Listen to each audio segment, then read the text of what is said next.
ആഗോള രാഷ്ട്രീയ ഭൂപടത്തിൽ വിനാശകരമായ ഒരു യുദ്ധത്തിന്റെ കരിനിഴൽ പടരുകയാണ്.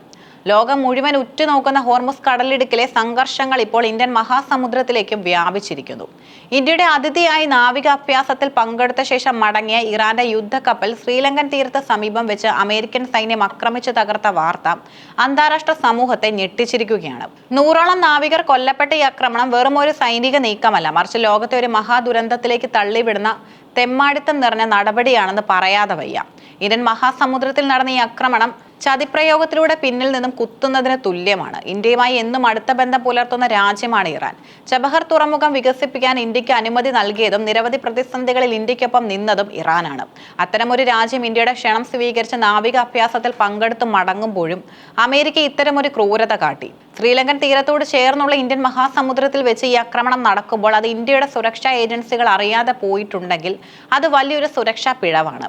മേഖലയെ മുഴുവൻ യുദ്ധത്തിലേക്ക് വലിച്ചിഴയ്ക്കാനുള്ള അമേരിക്കയുടെ തന്ത്രമാണിത്. ഈ ആക്രമണത്തിനെതിരെ ഇന്ത്യ ആദ്യം തന്നെ ശക്തമായി പ്രതികരിക്കേണ്ടതായിരുന്നു. പ്രധാനമന്ത്രി നരേന്ദ്രമോദിയുടെ മൗനം ലോകരാജ്യങ്ങൾക്കിടയിൽ ഇന്ത്യയുടെ ഇമേജിനെ ബാധിച്ചേക്കാമെന്ന് രാഷ്ട്രീയ നിരീക്ഷകരും കരുതുന്നു. സ്വന്തം സമുദ്ര അതിർത്തിക്ക് സമീപം ഒരു സൗഹൃദ രാജ്യത്തിന്റെ കപ്പൽ ആക്രമിക്കപ്പെട്ടപ്പോൾ പ്രതികരിക്കാതിരുന്നത് ദൗർഭാഗ്യകരമാണ്. ഇറാൻ കപ്പൽ മുക്കിയതിന് പകരമായി അമേരിക്കയുടെ എത്ര കപ്പലുകൾ ഇറാൻ മുക്കുമെന്നത് ലോകം ഭീതിയോടെയാണ് ഉറ്റുനോക്കുന്നത്. ലോകത്തിലെ ഏറ്റവും പ്രധാനപ്പെട്ട ജലപാതകളിൽ ഒന്നായ ഹോർമുസ് കടലിടുക്ക് ഇറാൻ ഇതിനോടകം അടച്ചുപൂട്ടിയിരിക്കുകയാണ്. ആഗോളതലത്തിൽ വിതരണം ചെയ്യുന്ന 5 എണ്ണയും കടന്നു പോകുന്നത് ഈ കടലിടുക്കിലൂടെയാണ്. മാത്രമല്ല, ഇറാന്റെ ഈ നീക്കം ആഗോള സമ്പദ് വ്യവസ്ഥയും തകർക്കും. ചരക്ക് നീക്കത്തിന് അമേരിക്കൻ യുദ്ധക്കപ്പലുകൾ അകമ്പടി പോകുമെന്ന് പ്രഖ്യാപിച്ചിട്ടുണ്ടെങ്കിലും ആ മേഖലയിൽ ഇറാന് വ്യക്തമായ ആധിപത്യമുണ്ട്. ഹോർമുസ് കടലിടുക്കിൽ അമേരിക്കൻ കപ്പലുകൾക്ക് ഒന്നും ചെയ്യാൻ കഴിയില്ല എന്നതാണ് യാഥാർത്ഥ്യം. അവിടെ എത്തുന്ന അമേരിക്കൻ സേനയെ ഇറാൻ സൈന്യം മുക്കിക്കളയുമെന്നത് ഉറപ്പാണ്. ഇറാനെ സംബന്ധിച്ച് അവർക്ക് ഇനി നഷ്ടപ്പെടാൻ ഒന്നുമില്ലാത്ത അവസ്ഥയാണ്. അതുകൊണ്ട് തന്നെ അവർ അവസാനം വരെ പോരാടും. ചൈനയുടെയും റഷ്യയുടെയും എണ്ണക്കപ്പലുകൾ തടയില്ലെന്ന് ഇറാൻ പ്രഖ്യാപിച്ചത് ആഗോള രാഷ്ട്രീയത്തിലെ പുതിയ ചേരുതിരിവുകളെ സൂചിപ്പിക്കുന്നു. ഇന്ത്യയുമായി നല്ല ബന്ധമുള്ളതിനാൽ ഇന്ത്യൻ കപ്പലുകൾക്കും ഇളവ് ലഭിച്ചേക്കാം. എങ്കിലും പ്രധാനമന്ത്രിയുടെ ഇസ്രയേൽ സന്ദർശനവും ഈ ആക്രമണത്തോടുള്ള ഇന്ത്യയുടെ സമീപനം കണക്കിലെടുത്തായിരിക്കും ഇറാൻ ഇന്ത്യയോടുള്ള നിലപാട് സ്വീകരിക്കുക. പ്രശസ്ത ജിയോ പൊളിറ്റിക്കൽ വിദഗ്ധ വെലീന ടക്കറോവ NDTVക്ക് നൽകിയ അഭിമുഖത്തിൽ പങ്കുവച്ച കാര്യങ്ങൾ ലോകശ്രദ്ധ നേടിയിട്ടുണ്ട്. അവരുടെ നിരീക്ഷണങ്ങൾ ഈ യുദ്ധത്തിന്റെ ഭീകരതയിലേക്ക് വിരൽ ചൂണ്ടുന്നു. ഒരാളും ഹോർമുസ് കടലിടുക്ക് ഇറാൻ അടയ്ക്കുമെന്ന് പ്രതീക്ഷിച്ചിരുന്നില്ല. ഇറാൻ മുൻപ് ഒരിക്കലും ഇങ്ങനെ ചെയ്തിട്ടില്ല. എന്നാൽ അമേരിക്കയുടെ പ്രകോപനം അവരെ ഇതിന് പ്രേരിപ്പിച്ചു. ചൈനയാണ് ഇറാന്റെ പ്രധാന എണ്ണ ഉപഭോക്താവ് എന്നതിനാലാണ് അവർ ചൈനീസ് കപ്പലുകൾക്ക് അനുമതി നൽകിയത്. യുദ്ധം ചെയ്ത് നല്ല പരിചയമുള്ള ഇറാൻ സൈന്യം അമേരിക്കയുടെ സകല കണക്കുകൂട്ടലുകളും തെറ്റിക്കും.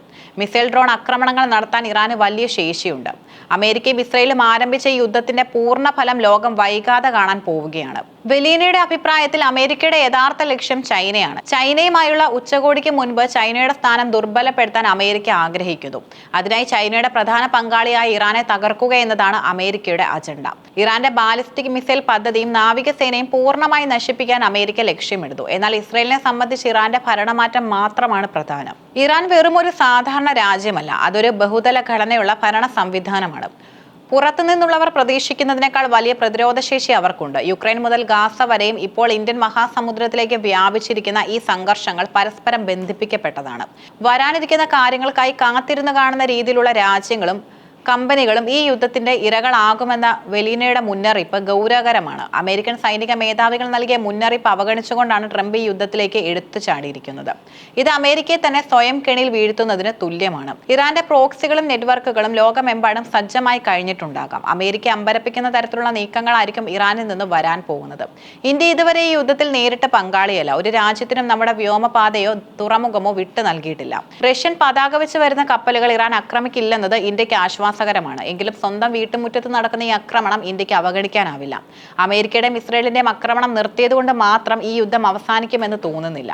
അത്രയും പകയിലാണ് ഇറാൻ ജനത. ഇറാൻ യുദ്ധക്കപ്പലിനെ ആക്രമിച്ച് തകർത്തതിലൂടെ അമേരിക്ക വലിയൊരു തെറ്റാണ് ചെയ്തത്. ഹോർമുസ് കടലിടുക്കിലെ എണ്ണ വിതരണം തടസ്സപ്പെടുന്നത് ലോകമെമ്പാടും വിലക്കയറ്റത്തിനും സാമ്പത്തിക തകർച്ചയ്ക്കും കാരണമാകും. ഇന്ത്യയെ പോലുള്ള വികസ്വര രാജ്യങ്ങളെ ഇത് സാരമായി ബാധിക്കും. യുദ്ധം ഒന്നിനും പരിഹാരമല്ല എന്ന് തിരിച്ചറിഞ്ഞ് സമാധാനപരമായ ചർച്ചകളിലൂടെ പ്രശ്നം പരിഹരിക്കാൻ ലോകരാജ്യങ്ങൾ മുൻകൈ എടുക്കേണ്ടതുണ്ട്. അല്ലാത്തപക്ഷം വെലീന ഭയപ്പെടുന്നത് പോലെ ലോകം ഒരു വലിയ നാശത്തിലേക്ക് വഴിമാറും. അമേരിക്കയുടെ ഈ തെമ്മാടിത്തരം ലോക ചരിത്രത്തിൽ തന്നെ കറുത്ത അധ്യായമായി മാറിയേക്കാം.